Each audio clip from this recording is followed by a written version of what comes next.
Mofield again, speaking for the State Library recording project of oral history. We're doing tapes for the archives in Frankfort, Kentucky, for the Pogue Oral History Library at Murray State University, and with WCBL of Benton paying for the expense under Shelby McCallum, we're donating a copy of these tapes to the Marshall County Library to be utilized throughout our history.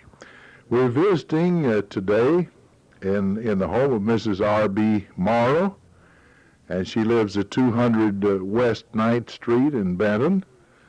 And we're going to start off, as we do most of these tapes, by asking if you would mind telling us when you were born, Miss Morrow. Oh, I was born in August 1894. 1894, so that means you're getting on up toward 88 years old. 88 years My young. last birthday. Yeah, you won't say it that way.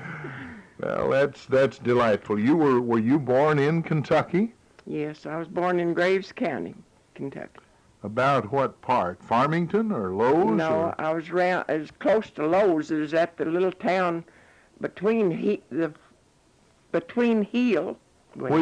Wheel and Lowe's. So you were born just about where Vice President Barkley was born. Yeah, pretty close. My father's farm and theirs was joining. Well, what do you know? Say, we've come upon an interesting coincidence there. Well, I have traveled with Mr. Barkley for some 11 years and making a number of his races around the western part of the state, enjoyed his company, and in fact, I wrote my dissertation for the Ph.D. degree on Alben Barkley's speaking in the campaign of 1948. He was a jolly fellow, wasn't he? Yes, he was. Great storyteller, and he had a lot of humor about him. So on. Now, could you tell us your parents' names? Your father? You want to give the whole name? Well, yes, if possible. Well, my father's name was G.W. Graves. G.W. Graves. Which was George Washington Graves. Well, how nice. Uh-huh.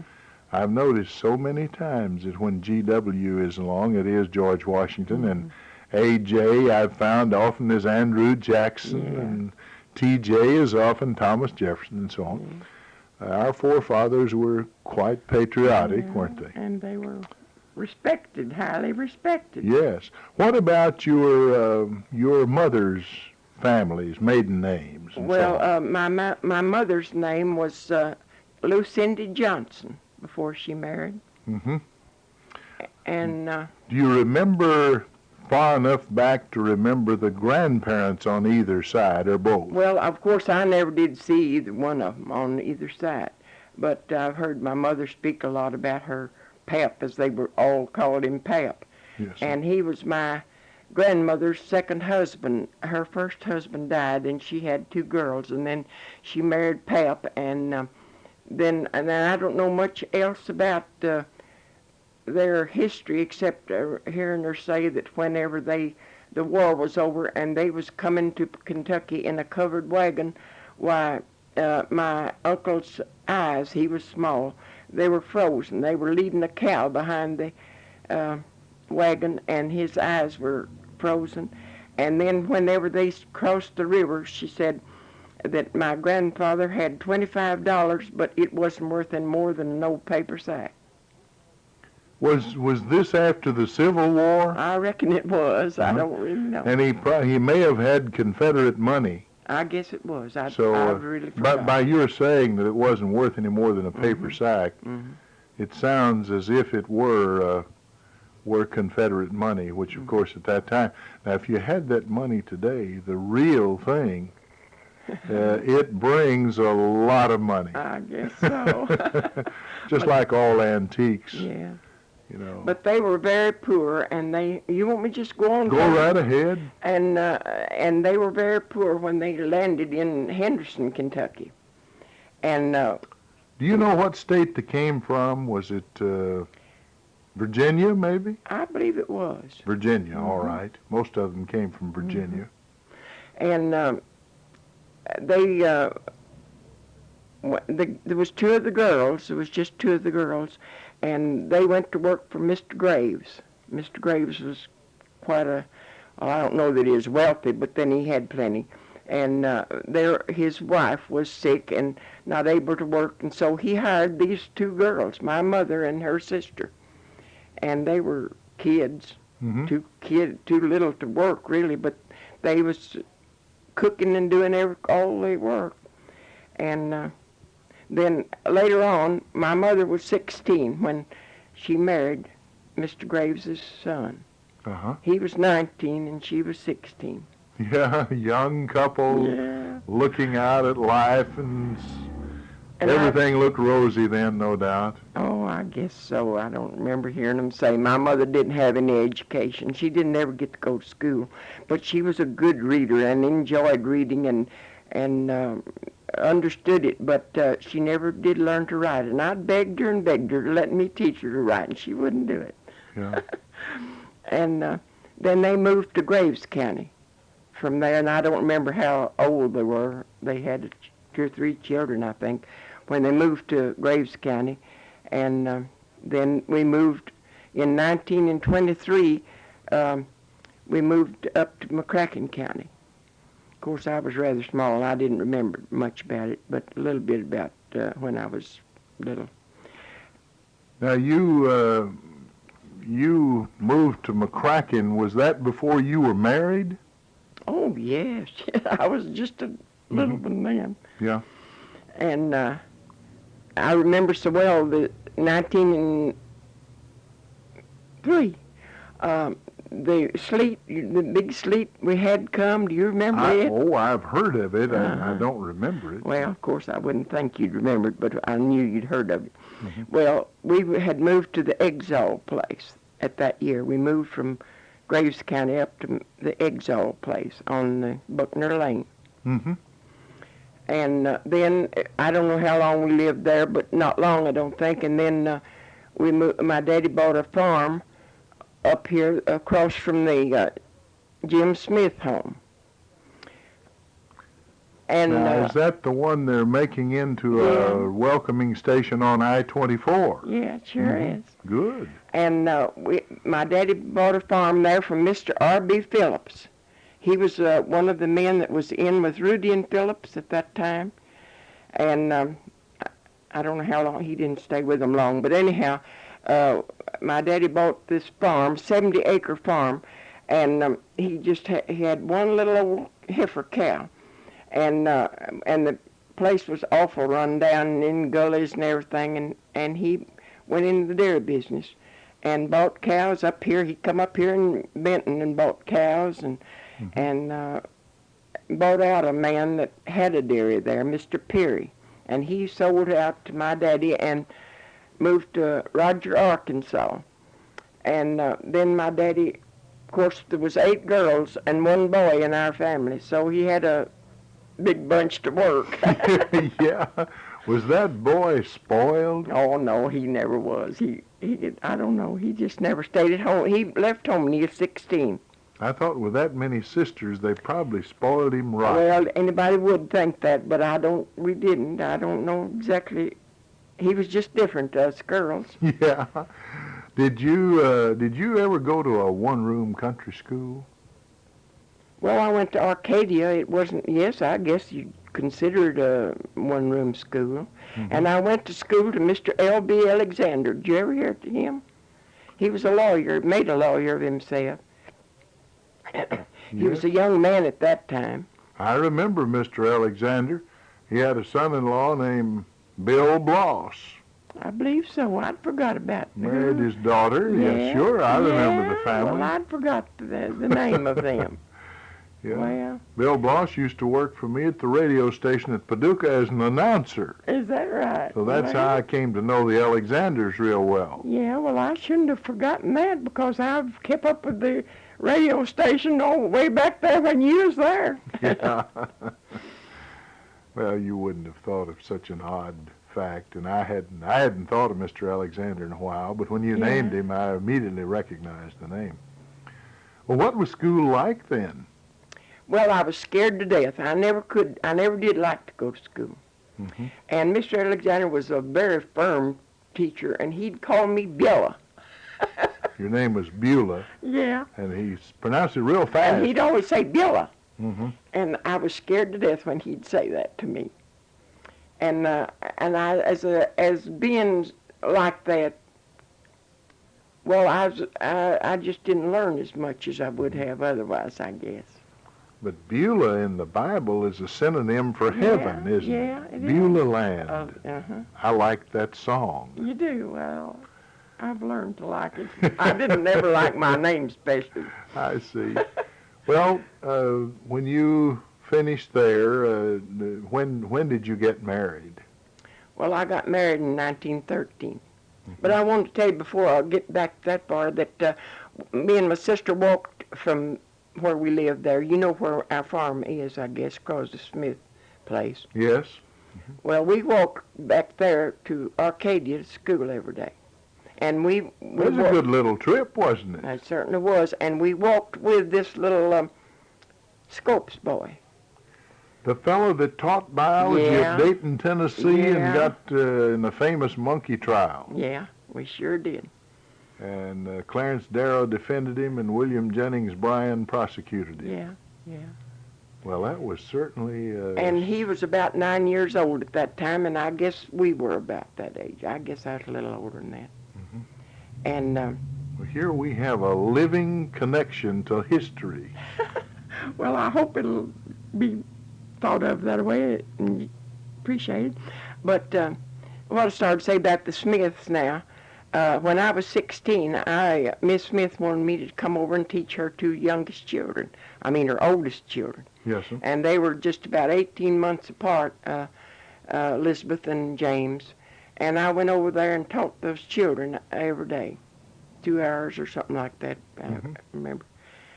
And then I married when I was 19, nearly 19. 19 years old. Well, that was, I suppose, about an average age for marriage then. Probably it Yeah. wouldn't be too far off now. No, I guess not. A lot of them are married at that age. But my husband was 6 years older than me. Yes, well, And that's I not never too knew- terribly unusual. My father was 12 years older than my mother. Sure enough. Well, I'll say. And I thought that Mom would outlive Dad, but he outlived her by 17 years. 17. I remember seeing your dad one time. Mhm. And Now, what did your when you married your husband? What did he do for a living? well, he had just moved down here from Indian Mound, Tennessee. Mhm. They moved down there in 1908, and I don't really know what he was doing. We're just working with his daddy. Mm-hmm. Did they have a farm in that area? Well, they had a rented farm. They had I think it was Miss Grief's house over on the Carroll Road was where they lived. Mm-hmm. Yeah. And then could you tell us a little bit about how many children you had? That I had Yes. 3. You had 3. Now, one of them was Dr. Claude Morrow, who is Lives here in Benton. lives now. here and is a chiropractor Yeah. and ran a bookstore and Yeah. so on and so on. I suppose everybody in this area knows him. Well, I expect they do. The other children were... Well, Bob, see, I don't know how to get back to this without missing some of it. They both went in service. Claude was in the Navy. in World War II. Uh-huh. Yes, sir. And Bob was in the Air Force. And he, turn around there and you'll see his picture. Mm-hmm. He come out of the Army with to make a, what do you call it? He stayed in it until, what are they? He made it his profession and, Yeah. and retired with Yeah. 20 years of service or so. Yeah. And he come out as a lieutenant. Uh-huh. Handsome fellow in that photograph Yeah. there. Now, he's been in business in the Paducah area, hasn't he? Yes, he's in the industrial, he's a plumber, was a plumber, started out Yeah. as a plumber. Uh-huh. But that's And he had a lady contracting firm and Yeah. helped build and so on. Yeah.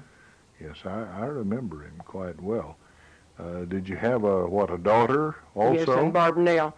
She, after she graduated, we went through the flood course at 37 Flood, Hmm. and she went to school and to Harry Ford. I'm sure you remember Harry Ford, don't Oh, you? yes, he ran a place selling what? I don't remember what he was selling, but he taught something. He was in some store in downtown Paducah, but I remember seeing him in a store in downtown Paducah. I don't remember that, but I remember I'm teaching. Hmm. And it was a federal thing that he taught, Hmm. government. Yeah. And Barb Nell took a business course under him. And then she went to work for Bradshaw and Wheel and worked there until she went to Washington. She was 23 years old when she went to Washington. Hmm. And then she and her husband both, well, she didn't marry she was 32 years old when she married. And she married a fellow that was in service, and he was in the Air Force too, and he didn't come out. I mean, she retired before he did because her 20 years was up before he was, because he didn't come out of service in time to come out the same Yes. time she did. Certainly, I understand that. Well, that's And, very good. She now lives in Nashville, I Yeah, believe. she lives in Nashville. And All right, do you have any grandchildren? oh yes, I've got two girls in Paducah. Bob has two girls, and Claude has two girls. Mhm. That's all I have. Yeah. Barb Nell didn't have any children. Well, now, let's see. Does Dr. Morrow have a son? Yes, Named, yes, he has a boy and a girl. a boy and a I'm- girl. And Paul, I believe is his name. Yeah. He works in the bookstore That's right. and so on. He bought out the And bookstore so, after his now daddy. they have some children who would be your Well, that's what I was thinking about. grandchildren. Yeah, two girls. Yeah. Yeah, that's what I was thinking about. Instead of really being my own grandchildren, they're my great-grandchildren. Yeah, great-grandchildren. All right, when did you come to Benton, Miss Morrow? Well, I've been up here 11 years in August. 11 years, so let's see, this is 1983, so it would have been 1972, I guess. I don't really remember the date. 1972. But of course, having lived in Graves County and in McCracken, you was virtually the same as Marshall County all that time anyway. Let's get back and do you remember anything about your early teachers? Do you remember the names of any of them? Well, Mr. Ragsdale, I went to, I guess that was the next place at Lone Oak. Mhm. You know, he had a college, Mr. Yes. Ragsdale. Uh-huh. And I went there, and that's the only places I ever went. I see. Well, I did go What to the was- Washington School a short time, but not very long. What was your favorite subject? I don't know. I didn't have any. Did you like to spell? Yes, I like spelling and geography. Mhm. That's my two I like better than anything. Did they have spelling bees back then? Yes, they sure did. Yeah. But I don't believe I was ever in one. I mean, the Uh-huh. mountain thing, we had them at every week, you know, on Fridays. I think we had one every week in school. What kind of games did they play when you were a little child in grade Oh, school? me. Remember any of those? Not especially. We just played out in the yard and had Wolf Over the River. That's what we played that. Great, Wolf Over the River. I forgot all about that. Did you ever, they'd say something like, Wolf over the river, sheep meat and no liver, wouldn't they? I don't remember anything, only the ones that called out the Wolf Over the River. That's all I can remember about it. Yeah. That they said, I mean. Oh, that's great. No, I they forgot played- that old game. Red Rover and And Andy we played I Over, Spy and things like that. you know. hopscotch. Yeah. and- Oh, yeah. Well, see, you were engaged in all those things. We just get you to think of them. I just hadn't thought of them for so long. I just lost that. What did you do for recreation as a young girl? Let's say you're up now about 16, 17, 18 years old. Did you go to play parties or? My daddy never liked for us to go to parties much, but he played violin.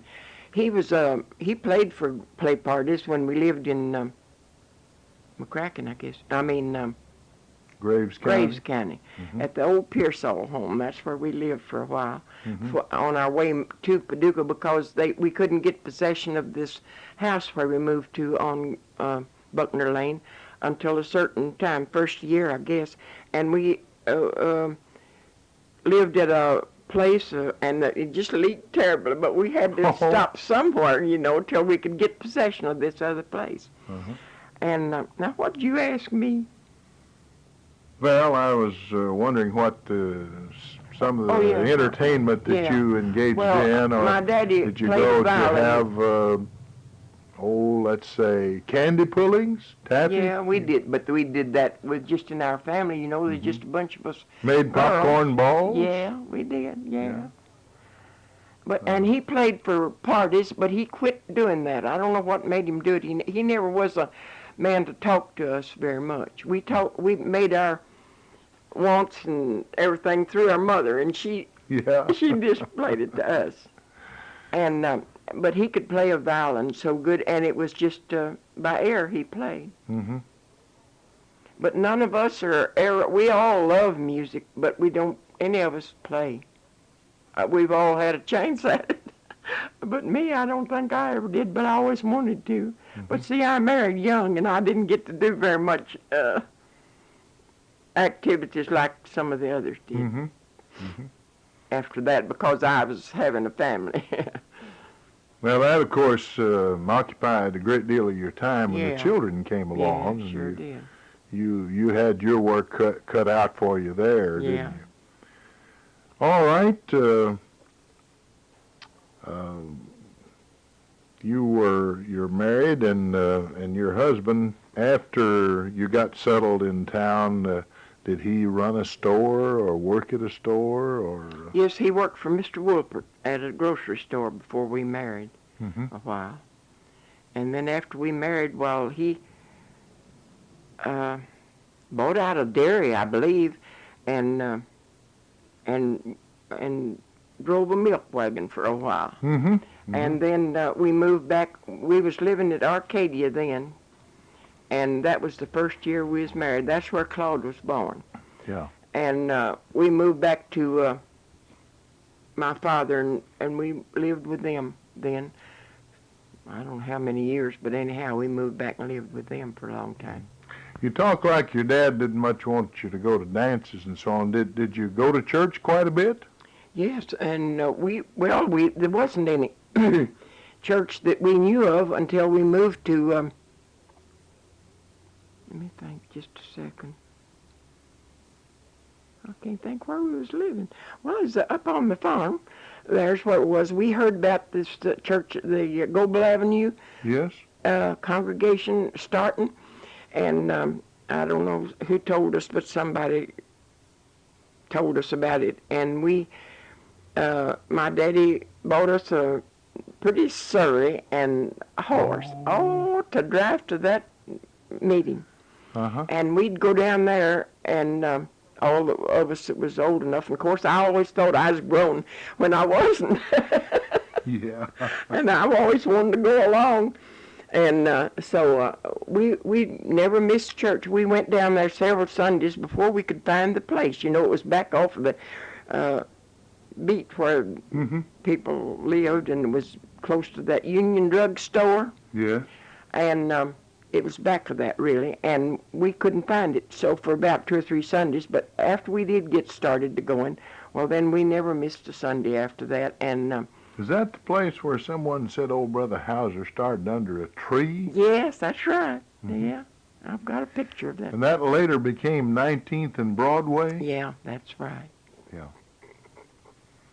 And, of course, then eventually they moved out to something like 28th and Broadway, 29th or somewhere along there. Where the church is now. Yeah. And Brother Charlie Hauser, he was the main one when we went at 19th and Broadway. Well, back before then, of course, he was too. But You remember any of the preachers? oh, I should. Brother Etheridge and Brother A.O. Colley baptized me in the old. A.O. Colley. Uh-huh. Yep. And I worried about it. I couldn't find him for so long, and I thought he was come from Tennessee, because so many of the preachers did come from Tennessee, you know, just monthly. Yes, sir. And I found out just recently that he come from Fulton, and he was a good preacher. And me and Loretta Wagner were baptized and Nanny Bowles Yes. was baptized at the same time in the old gravel pit. That's where they baptized then when Goble Avenue was there. Baptized in an old gravel pit, and that is near Paducah. Oh, it is right in Paducah, Mm-hmm. right close to the church. Yes. Well, things have changed a lot, haven't they? Oh, I should say, when you get to thinking about it. Yeah. But you know, you have to get with somebody and talk to, bring those things to mind. Yes, you really Because do. none of my children don't know anything about anything like See, that. that's a very interesting story, but if I hadn't asked you to make this tape, you'd never told it, would you? No, I wouldn't.